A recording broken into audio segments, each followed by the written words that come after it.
Hello, my name is Tracy, and this is my podcast, Step Inside My Mind, or since this seems to be a reality expressed in acronyms, SIMM, S-I-M-M. I want this podcast and any comments from fans or anyone simply passing through to be a safe space for survivors and whips. That's works in progress to you. I also want it to be as inclusive as possible. So keeping that in mind, whales, giraffes, bathtubs, tangerines plus, and all hummingbirds within earshot of my voice, just in case no one told you today, fuck the storm. You are the storm.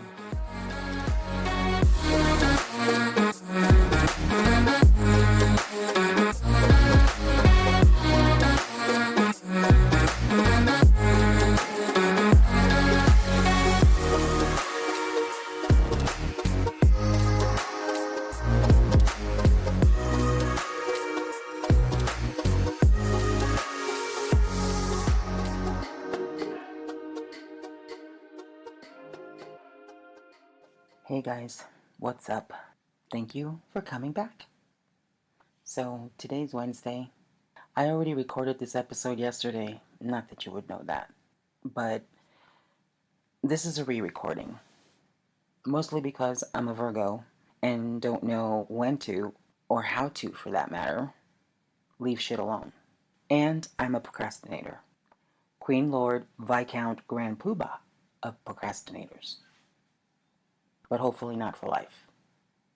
It's not like I'm a dictator or anything. Okay. SIMM, episode 4, Random Rantings. I know we did random musings in last week's episode, but this is with a little more anger and intensity. There's a ballot box initiative to ban mountain lion hunting in Colorado. I didn't even know it was going on. Apparently, April is mountain lion season in Colorado. The Colorado Parks and Wildlife Commission canceled this April's hunt over concerns of hunters using electronic calls to lure more of them in and too many females being killed, thereby possibly making them endangered. Ballot Initiative 91 is attempting to ban the ban. Humanity's arrogance knows no bounds. Nature seeks balance. Are those behind Initiative 91 going to really try to tell me that she's not capable of remedying any imbalances that occur? Just say the quiet part out loud and stop pissing down our backs and telling us it's raining. Those responsible for creating Initiative 91 like to hunt, and they look forward to April in Colorado. And some of them really think that their God gave them dominion over the beasts of the air, water, and land. I've sadly lost hope that humanity will ever remember that we're also Mother Nature's children.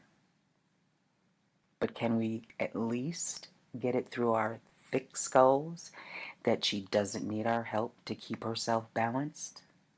In fact, it might go smoother and quicker if we kept our obvious ineptitude with such matters out of her way. Although, I won't hold my breath, as it also is a major source of amusement to me that we think a deity needs our help to kill people. Someone needs to explain to me, like I'm a 2-year-old, why there are so many groomers and pedophiles getting away with their heinous crimes. I just finished watching an episode of Adam McIntyre on YouTube. His content mostly centers around his reactions about social media content creators, pop culture, and anything else really on which he has an opinion. If you're into that kind of content, I highly recommend his channel. Anyway, he was sharing his reaction to the confirmation of a rumor about a social media influencer and podcaster having been allegedly groomed and sexually abused when she was 17 by another, older influencer who was 25 at the time. First of all, I want to point out what a badass Adam is for having reacted to this at all on his channel, being a survivor of his own grooming nightmare. As a survivor myself, I know the courage and fortitude it took for him to do that, and I hope he's proud of himself for finding that within him, especially since his alleged groomer still has a platform and a substantial following. I'm looking at you, Miss Ballinger. However, I also know how much easier it is to find the courage when one is angry about the inaction of YouTube and their consistent support of these behaviors, and that they keep providing these bipeds with a platform, and also the inaction of law enforcement with regards to investigating these allegations. I, too, am severely pissed off. Why in the fuck are there statute of limitations on sex crimes against children in the first place? Why are there statute of limitations with regards to sex crimes in general, but specifically with children? There are none for murder. And don't you come at me with, well, in a homicide, a life is taken bullshit, because I'll come back at you with, just because a child physically survives a sexual assault doesn't mean their lives aren't over. The lives they could have had, should have had their right to choose who to give their innocence to wasn't violently and irrevocably stolen from them. So that dog ain't gonna hunt. I've gone to the FBI website and registered a complaint about these people, that these things should be looked at. I'm pretty sure there are others out there, fans of Adams and the other minors that were taken advantage of, have tried to do stuff like that. I'm more than sure that Adam's mom, his whole entire family, have tried to find ways of getting this person to face some kind of consequences. But I don't understand. So, like I said, explain it to me like I'm a 2-year-old. The 4B movement. I found out about this a few months ago. Women in South Korea are no longer dating or marrying the toxic, misogynistic men available to them. I applaud them. I bow to their bravery, their tenacity, and I hope there's a positive outcome. I really do. I say, let's take this one step further. How about women stop breeding more soldiers to fight wars against others when we, in fact, have nothing against them, but only because the governments have problems with each other? How about those in said governments go fight amongst themselves and leave us citizens, specifically our children, out of it? Last one standing wins. The way I see it, that whole defense of one's country against enemies, foreign and domestic clause of the oath of citizenship in this country, for example, says nothing about women having to continue to breed more soldiers to fulfill this requirement. There are plenty of human beings of the age of consent who can be drafted to take care of all our country's defense and occupation needs. Sean Combs. I watched the documentary on Tubi about Sean Combs. It was by TMZ. Normally, I wouldn't give TMZ any of my time. I think what they do and how they do it, yeah, somebody really needs to do some, I don't know, bare minimum requirements, like act like a human being while you're doing your job. But I digress. Like I said, normally I wouldn't give TMZ any of my time, but I wanted a more comprehensive timeline of Sean Combs' alleged crimes. I figured that Harvey Klein, the CEO, being an attorney and all, would be or would try harder to be as accurate as possible because he's not trying to get sued. Aubrey O'Day, for those of you not aware of Sean Combs' professional CV, he once did a TV show, a reality show where he was trying to put together a girl band. He was a producer. And Aubrey O'Day was on the show and made the cut. I think they willed it down. I watched a few episodes here and there, but she became a part of that girl group that he dubbed Danity Kane. But anyway, she shouted from the mountaintops about Sean Combs' toxic and dangerous behavior to no avail. It's not surprising. No one listens to or respects the word of a woman, still, in this day and age. In the world of entertainment, a woman without standing or power holds very little sway over wealthy and powerful men because the patriarchy will not allow it. That's why women seeking justice for the abuse suffered at the hands of these powerful men are seen as gold diggers seeking their next payout. I mean, that's what they said about Cassie when she brought her suit against him, right? She's just looking for money. Until the video came out, it's like many of these people who think this of these women, I'm pretty sure call themselves Christian, and they believe in something invisible, on faith. Yeah, I know there's women out there that have actually been gold diggers looking for a payout, but still, they should be at least listened to and maybe look into it quietly. It's talking about powerful, wealthy people here, right? I don't know the remedy for that. The patriarchy sets women against each other through emotional manipulation and heightened envy. Women plot and scheme against each other, and many of us fall for it every time instead of having each other's backs. The patriarchy counts on this, and men, more times than not, will support other men in their hatred of and violence towards women.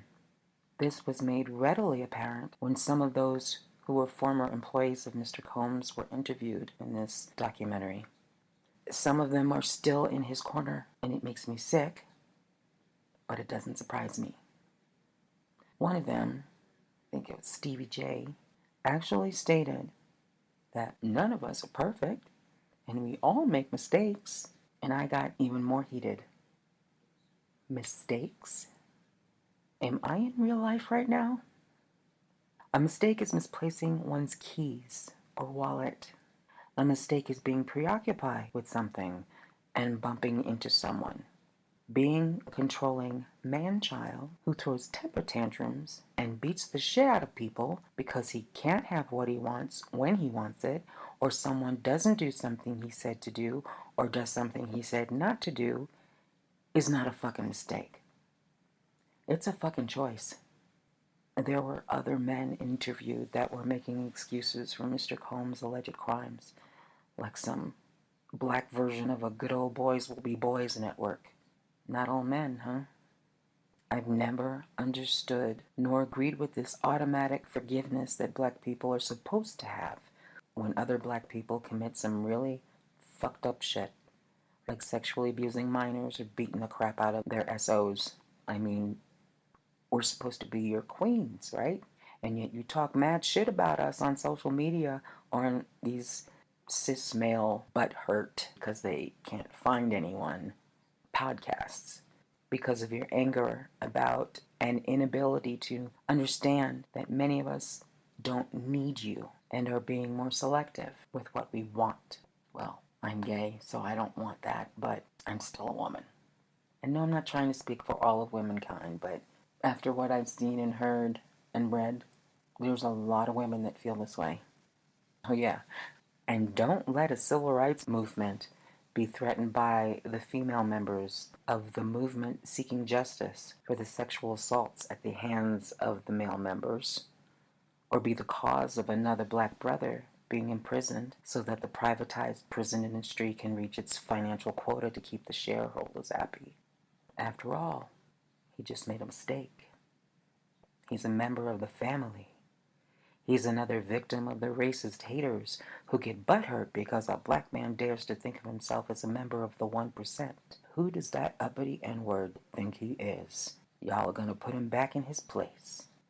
But as always, the flesh and blood victims of these predators, like R. Kelly, Bill Cosby, and now, allegedly, Sean Combs, whose lives will never be what they could have been because now they have to undergo years of therapy simply to be able to trust anyone again.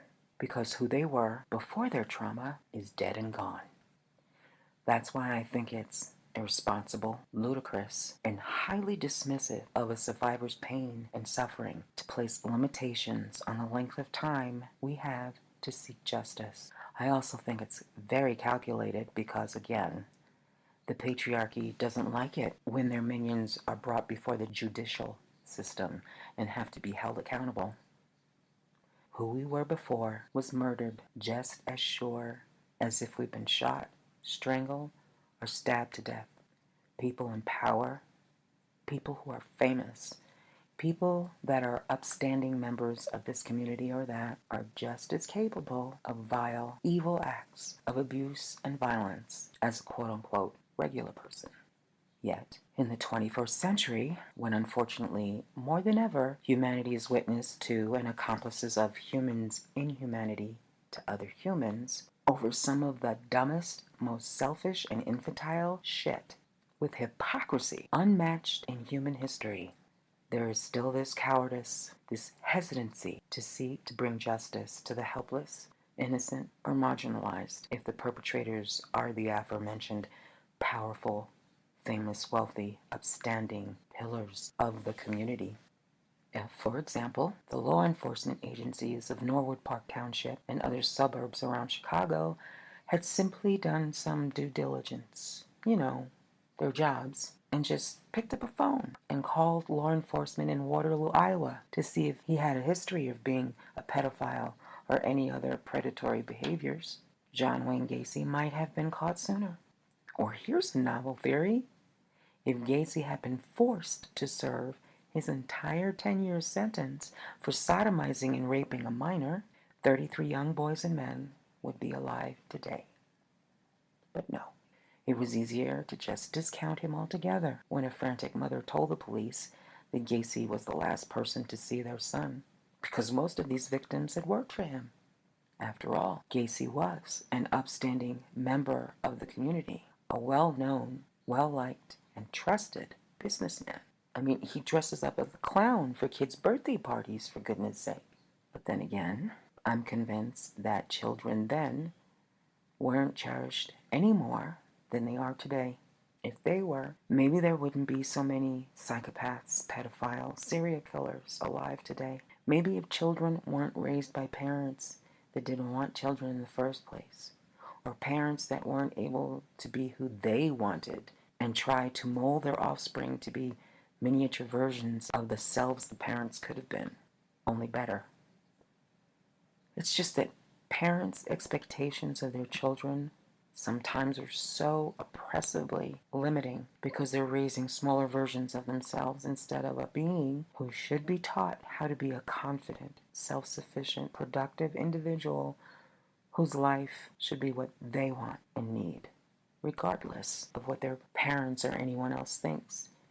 As long as they don't hurt themselves or others, know the difference between right and wrong, and are allowed to grow and blossom in their own soil, they might not only be happy, but leave the world and the people with whom they engage in it the better for having met them.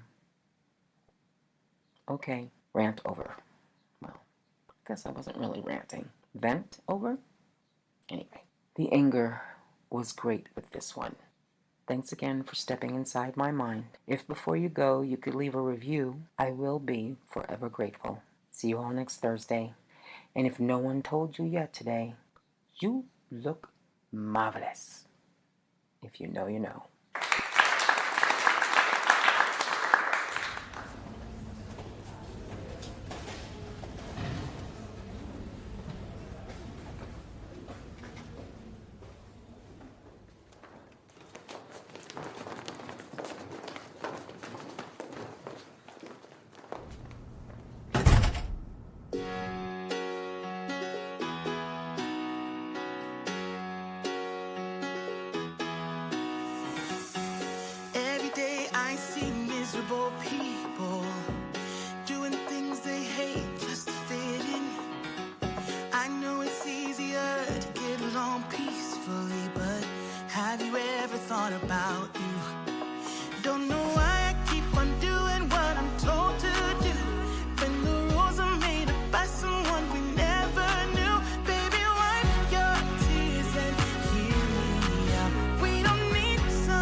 Thank you for listening. I hope our time spent inside my mind was, at the very least, amusing. At the most, positive-ish, and conducive to whatever you were in search of when you chose to listen. Thank you, from the bottom of my feet to the top of my head, for joining me on my journey. If you're new to this space, welcome. Pay it forward, lift, and place someone else on their path to their best selves. Be kind, be generous, make a dent, and get into as much good trouble as possible. Do you, be you, doobie doobie doo.